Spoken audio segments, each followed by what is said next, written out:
যদি মানুষ তাদের নিজের কথাগুলো খেতে পারতো, তাহলে তারা বুঝতে পারতো যে এগুলো কতখানি তেতো।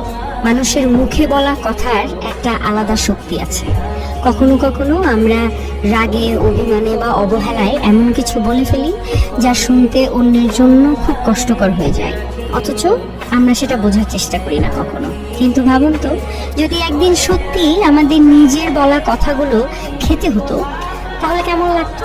মিষ্টি বা ভদ্রভাবে বলা কথা হয়তো সুস্বাদু লাগতো, কিন্তু কটূক্তি, অপমান বা কষ্ট দেওয়ার মতো কথা হলে সেটা হয়তো একেবারেই স্বাদে তেতো আর গিলতেও কষ্ট হতো। তখনই হয়তো আমরা বুঝতাম আমাদের জিভ থেকে বের হওয়া প্রতিটা শব্দের কতটা ওজন আছে, আর তা অন্যের হৃদয়ে কেমন প্রভাব ফেলে। তাই কথার আগে একটু ভেবে বলা জরুরি, কারণ কথার কোনো ওষুধ নেই। একবার বলে ফেললে তা আর ফেরানো যায় না কখনো। নিজের কথাই যদি একদিন নিজের কাছে তিতে হয়ে ওঠে, সেটাই হবে সবচেয়ে বড় অনুশোচনা।